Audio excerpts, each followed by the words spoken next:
Shalom saudara pulang Tuhan, puji nama Tuhan, jumpa lagi dengan saya di kesempatan ini. Nah saudara pulang Tuhan, jikalau ada orang yang bertanya, kenapa hari-hari ini semakin banyak orang yang percaya kepada Tuhan Yesus, salah satu alasannya adalah di video berikut ini. Boleh saya tahu di mana? Maka dia akan menunjukkan di mana, Mas Ricci? Masih ingat? Roma pasal 5 ayat 12 dan Roma pasal 6 ayat 24. Nanti sampean sambung. Apa sih Mas Roma itu? Setahu saya Mas, karena salah satu pendiri atau trio Tritunggal yang ada di 5:12. Salah satu Trimurti yang ada di Gontor ini namanya Kiai Sahal.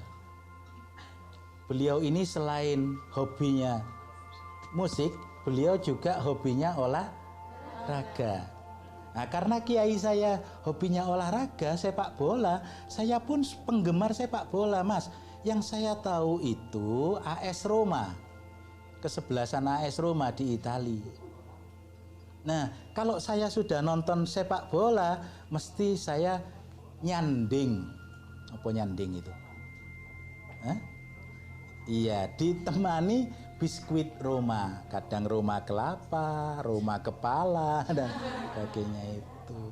Apa sama seperti itu Roma itu? Ngawur aja kamu ini Mbak. Ya beda lah, Roma ini loh Mbak. Nah, coba dibacakan siapa yang suaranya paling lantang dan merdu. Kalau lantang saja banyak, saya cari yang lantang dan merdu. Aisyah adinda kita, monggo Mbak Aisyah dibacakan.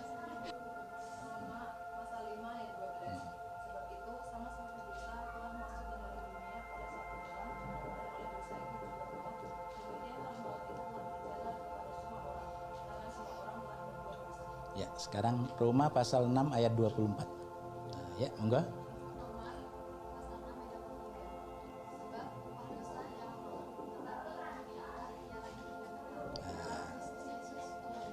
Ini dalilnya yang ditunjukkan. Jadi cara membacanya seperti itu ya. Jadi nanti kalau Ustadz Kainama ngajar biar tidak asing lagi nanti. Jadi Roma pasal, kalau mau lengkap surat kiriman Paulus kepada jamaah di Roma pasal 6 ayat 23. Jadi jangan membacanya Roma 6 dibagi 13. Baik saudara pulang Tuhan, videonya, dan di situ kita melihat bagaimana seorang ustadz membicarakan Alkitab di dalam masjid. Saudara pulang Tuhan, ini satu hal yang luar biasa ya bagi saya. Karena kenapa? Kalau seandainya kita yang Kristen menyampaikan firman Tuhan, menyampaikan isi Alkitab kepada orang-orang yang tidak percaya dengan Alkitab, ya pastinya mereka melakukan penolakan, mereka menolak pastinya. Tapi saudara Tuhan, karena ustadznya sendiri yang membicarakan Alkitab, membicarakan firman Tuhan bagi mereka, yang mereka senang mendengarnya.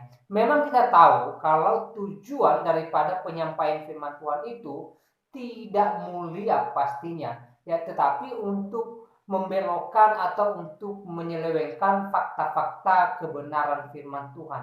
Namun saudara dalam Tuhan, ya, yang boleh kita lihat bahwa hari-hari ini firman Tuhan senantiasa disampaikan kepada mereka yang tidak percaya kepada Tuhan Yesus. Nah, setidaknya ya mereka mendengarkan isi daripada firman Tuhan itu sendiri.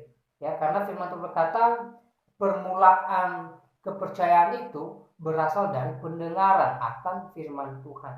Mungkin hari ini mereka hanya mendengar Injil dari ustadznya sendiri dengan tujuan yang lain lah ya, dengan tujuan yang tidak mulia. Tapi saya percaya firman Tuhan yang sudah tertanam, yang sudah mereka dengar, itu di waktunya Tuhan akan berakar, bertumbuh dan berbuah bagi hidup mereka. Ya, sehingga kalau kita boleh melihat hari-hari ini, semakin banyak orang yang percaya kepada Tuhan, semakin banyak orang yang masuk Kristen, semakin banyak orang yang mengaku Yesus itu adalah Tuhan dan Juru Selamat hidup mereka. Ya, karena salah satu penyebabnya seperti di video tadi. Ya, jadi kita yang Kristen sebenarnya tidak boleh marah kalau ayat-ayat firman Tuhan dikumandangkan di dalam masjid. Ya, walaupun dengan tujuan yang berbeda dengan apa yang kita inginkan sebagai orang Kristen, tapi saya katakan ya Tuhan tidak bakalan membiarkan firman-Nya berlalu begitu saja, ya, karena yang disampaikan itu firman Tuhan, perkataan Tuhan sendiri, ya. Jadi kita bersyukur hari-hari ini ya semakin banyak umat lain yang mendengarkan Injil keselamatan dari ustadz-ustadz mereka sendiri. Ya, dan kita percaya di waktunya Tuhan mereka akan mengalami jamah Tuhan dan percaya kepada Tuhan Yesus. Nah, saudara pulang Tuhan, ya, saya tidak panjang lebar menyampaikan pesan melalui video ini. Kiranya video singkat ini memberkati kita. Tuhan Yesus memberkati.